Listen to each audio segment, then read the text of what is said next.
Hello दोस्तों, मैं राकेश कुमार मौर्य आपके सामने मैं समुद्र विज्ञान ओशेनोग्राफी पार्ट 2 में आपके सामने लेके आया हूँ, जिस पे हमने बेहतरीन 20 प्रश्नों को सम्मिलित किया है, जो आपके आगामी एग्जाम के लिए बहुत ही महत्वपूर्ण साबित होगा। चाहे वो आपके लिए नेट जेआरएफ हो, चाहे असिस्टेंट प्रोफेसर हो, चाहे आपके लिए टीजीटी पीजीटी हो, चाहे जीडीसी और जीआईसी हो। ठीक है दोस्तों, तो चलिए शुरू करते हैं। पहला प्रश्न पहला प्रश्न कह रहा है दोस्तों, मरे ने सागरीय निक्षेपों को कितने प्रकारों में विभाजित किया है? ऑप्शन ए है 2 प्रकारों में, ऑप्शन बी है 3 प्रकारों में, ऑप्शन सी है 4 प्रकारों में और ऑप्शन डी है 5 प्रकारों में। तो दोस्तों, मरे ने महासागरीय निक्षेपों को 2 प्रकारों में विभाजित किया है। ऑप्शन ए। दूसरा प्रश्न कर दूसरा प्रश्न देखते हैं दोस्तों। दूसरा प्रश्न कह रहा है,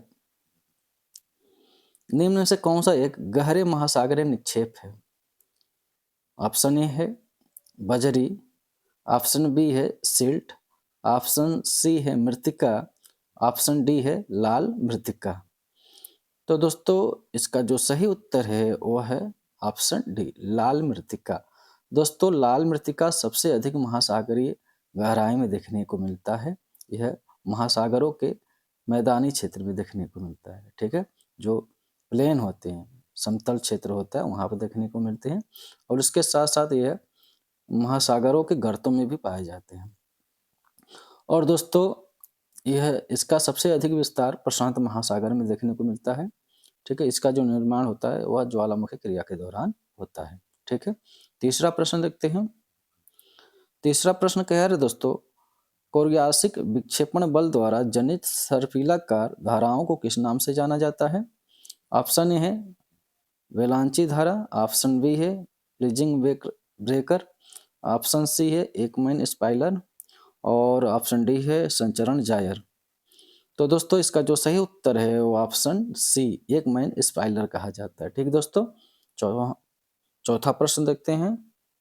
चौथा प्रश्न कह रहा है दोस्तों, महासागरीय जल में 300 से 1000 मीटर की गहराई वाले भाग, जिसमें गहराई के साथ सागरीय जल के घनत्व में तेजी से परिवर्तन को क्या कहते हैं? ऑप्शन ए है थर्मोक्लाइन, ऑप्शन बी है हेलोक्लाइन, ऑप्शन सी है पाइकेनोक्लाइन और ऑप्शन डी है सर्फ। तो दोस्तों, इसका जो सही उत्तर है वो ऑप्शन सी, पाइकेनोक्लाइन कहा जाता है। अगर दोस्तों यह तापमान की बात करते हो तो थर्मोक्लाइन हो जाता। अगर अगर लवणता की बात करता तो ये हो जाता आपका हेलोक्लाइन। ठीक है, पांचवा प्रश्न देखते हैं दोस्तों। पांचवा प्रश्न कह रहा है दोस्तों, किसी स्थान पर प्रत्येक दिन 2 बार आने वाले ज्वार को कौन सा ज्वार कहते हैं? ऑप्शन ए है दैनिक ज्वार, ऑप्शन बी है अर्धदैनिक ज्वार, ऑप्शन सी है मिश्रित ज्वार और ऑप्शन डी है बल्ज ज्वार। तो दोस्तों, इसका जो सही उत्तर है वो ऑप्शन बी, अर्ध दैनिक ज्वार कहते हैं। ठीक है, छठा प्रश्न देखते हैं दोस्तों। छठा प्रश्न, ये कोई कह रहा है निम्न से कौन सा एक सही सुमेलित नहीं, ये कोई सिद्धांत दिया हुआ है, ये कोई प्रतिपादक। संतुलन सिद्धांत न्यूटन ने दिया, सही सुमेलित है। गतिक सिद्धांत लाप्लास, सही है। नहर सिद्धांत उलमैन, दोस्तों नहर सिद्धांत उलमैन ने नहीं दिया है, यह दिया है एरी ने। ठीक है, स्थायी तरंग सिद्धांत यह हैरिस ने दिया, सही सुमेलित है, जबकि सी आपका सही सुमेलित नहीं है। ठीक है, सातवां प्रश्न देखते हैं दोस्तों। सातवां प्रश्न कह रहा है दोस्तों, अब तक का सबसे बड़ा और सबसे पहला ज्वारीय ऊर्जा केंद्र कहाँ पर स्थापित किया गया?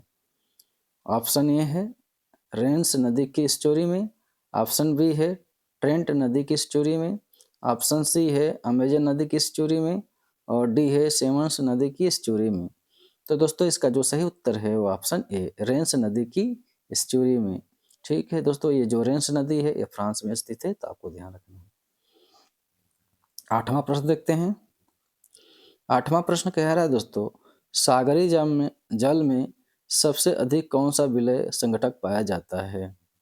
ऑप्शन ए है सोडियम, ऑप्शन बी है क्लोराइड, ऑप्शन सी है मैग्नीशियम और ऑप्शन डी है सल्फेट।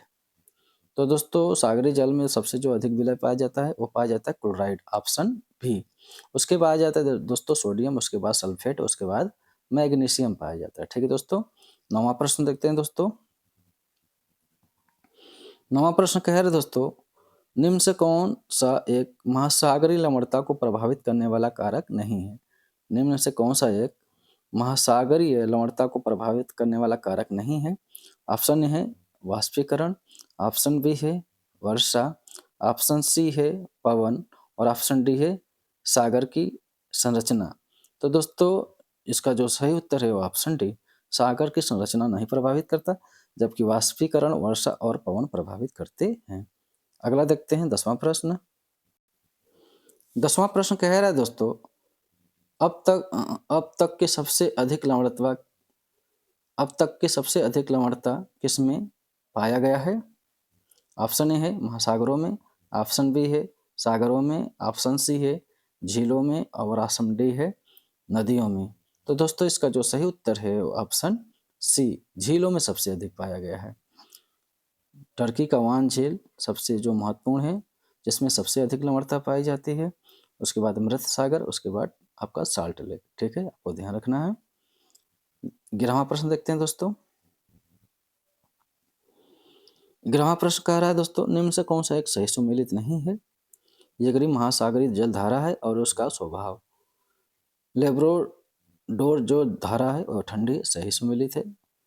फाकलैंड धारा गर्म, दोस्तों फाकलैंड धारा जलधारा जो है वह गर्म नहीं और ठंडी है।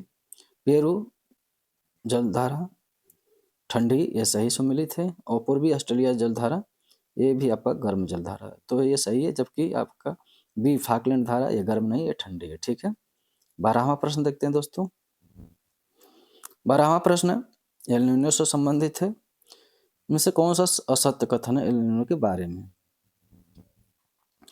12वां प्रश्न कह रहा है दोस्त 12वां प्रश्न का ये कथन कह रहा है, एल नीनो धारा को विपरीत धारा के नाम से भी जाना जाता है, जो दक्षिण अमेरिका के पेरू तट से 160 किमी की दूरी पर दक्षिण से उत्तर दिशा में प्रवाहित होती है। दोस्तों यही आपका सुमेलित नहीं है। यह पेरू तट से 180 किलोमीटर की दूर से दक्षिण से नहीं, ये उत्तर से दक्षिण दिशा में प्रवाहित होती है। भी कह रहा है एल नीनो गर्म जलधारा है, जिसके तापमान पर सागरी जल का तापमान सामान्य से 3 से 4 डिग्री बढ़ जाती है। और सी कह रहा है वर्तमान समय में एल नीनो को एक मौसमी घटना माना जाता है, सही है ये भी। डी कह रहा है एल नीनो के कारण वर्षा अधिक होती है, जिसके कारण रेगिस्तानी स्थलीय भाग हरे भरे हो जाते हैं, परंतु सागरीय जल का जैविक सर्वनाश हो जाता है, ये सही है। ठीक है। 13वां प्रश्न देखते हैं दोस्तों, जबकि आपका ये इसमें गलत है। 13वां प्रश्न कह रहा है दोस्तों, शीत दीवार किस महासागरीय जलधारा से संबंधित है? ऑप्शन ए है लेब्रोडोर, ऑप्शन बी है गल्फ स्ट्रीम, ऑप्शन सी है किरोसियो और ऑप्शन डी है आयोसियो। तो दोस्तों जो शीत दीवार संबंधित है वह संबंधित है गल्फ स्ट्रीम से। ठीक दोस्तों। 14वां प्रश्न देखते हैं दोस्तों। 14वां प्रश्न कह रहा है दोस्तों, छिछली लेगुनों वाले लघु एटालों की श्रृंखला को क्या कहते हैं? Option A septa, option B है क्लोराइड, ऑप्शन सी है फरोस, ऑप्शन डी है बोट चैनल। तो दोस्तों इसका जो सही उत्तर है वो ऑप्शन सी फरोस कहा जाता है। दोस्तों ये जो आपका क्वेश्चन है ये जीडीसी में पूछा जा चुका है। ठीक है। 15वां प्रश्न देखते हैं दोस्तों। 15वां प्रश्न बहुत ही महत्वपूर्ण प्रश्न है दोस्तों। चार्ल्स डार्विन ने अपने अवतरण सिद्धांत में प्रवाल भित्तियों के विकास की कितनी अवस्थाएं बताई हैं? ऑप्शन ए है 4, ऑप्शन बी है 5, ऑप्शन सी है 6 और ऑप्शन डी है 7। तो दोस्तों डार्विन ने अपने अवतरण सिद्धांत में प्रवाल विकास की अवस्थाओं को 6 भागों 6 अवस्थाओं में बताया है।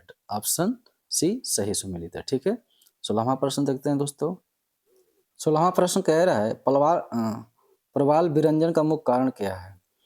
ऑप्शन ए है रोग एवं महामारियां, ऑप्शन बी है भूमंडलीय उष्मन, ऑप्शन सी है महासागरीय प्रदूषण, ऑप्शन डी है महासागरीय लवणता में वृद्धि। तो दोस्तों ये तो लगभग चारों हैं, मगर सबसे जो प्रमुख इसमें है वो है आपका भूमंडलीय उष्मन, ऑप्शन बी। ठीक है। ऑप्शन भूमंडलीय उष्मन से सबसे ज्यादा प्रवाल की मृत्यु देखने को मिल रही है। ठीक है। 17वां प्रश्न देखते हैं दोस्तों। 17वां प्रश्न कह रहे दोस्तों, महासागरीय जैव कटिबंध पृथ्वी के समस्त क्षेत्रफल के लगभग कितने प्रतिशत भाग का प्रतिनिधित्व करते हैं? ऑप्शन है 2/3, ऑप्शन बी है 3/3, ऑप्शन सी है 4/3 और ऑप्शन डी है 5/3। तो दोस्तों इसका जो सही उत्तर है वो ऑप्शन ए 2/3 का भाग, 2/3 भाग का प्रतिनिधित्व करते हैं। ठीक है, ऑप्शन ए। 18वां प्रश्न देखते हैं दोस्तों।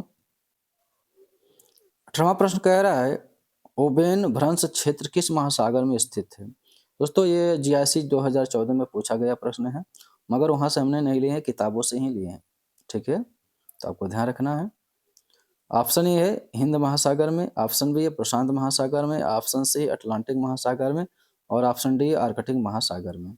तो दोस्तों ओबेन भ्रंश जो क्षेत्र स्थित है वह हिंद महासागर में स्थित है, ऑप्शन ए। और ये हिंद महासागर का अरब सागर का जो भाग है सोमालिया के पास, वहां पे ये आपका स्थित है। ठीक है, तो आपको ध्यान रखना है। 19वां प्रश्न देखते हैं दोस्तों। 19वां प्रश्न कह रहा है दोस्तों, किसे भौतिक समुद्र विज्ञान का जनक माना जाता है?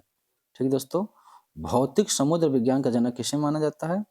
Option A captain James Cook, option B है हैरिसन, ऑप्शन सी है मैथ्यू फाल्टेन मारी और ऑप्शन डी है जेम्स रास। तो दोस्तों भौतिक समुद्र विज्ञान का जनक जिसे कहा जाता है वो है मैथ्यू फाल्टेन मारी को कहा जाता है, ऑप्शन सी। ठीक है, 20वां प्रश्न देखते हैं दोस्तों। 20वां प्रश्न बहुत ही महत्वपूर्ण प्रश्न है दोस्तों, अभी तक ये नहीं पूछा गया मगर भविष्य में 100% पूछे जाने की संभावना है।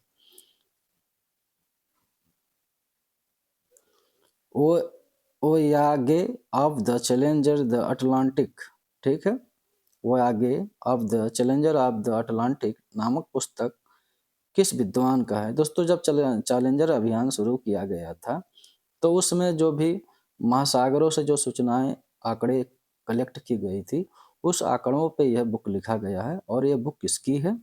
ऑप्शन ए है विविल थॉमसन, ऑप्शन बी है जेम्स रास, ऑप्शन सी एडवर्ड फारविस और ऑप्शन डी है हैरिसन।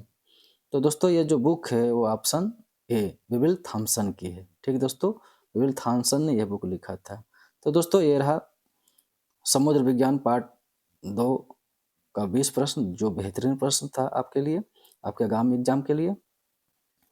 दोस्तों आपको यह वीडियो अच्छा लगा हो तो लाइक कमेंट जरूर करें, शेयर भी करें और मेरे चैनल को सब्सक्राइब भी करें।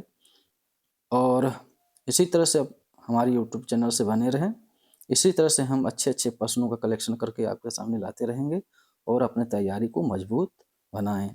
और जितने भी प्रश्न हैं दोस्तों बहुत ही स्टैंडर्ड प्रश्न हैं और मैं अच्छे बुकों से इस प्रश्नों को कलेक्ट करता हूं, ना कि कहीं प्रश्न पत्र से और इधर उधर के प्रकाशन से। ठीक है, जो यूनिवर्सिटियों में जो बुक चलते हैं उन बुकों से मैं ये प्रश्नों को कलेक्ट करता हूँ।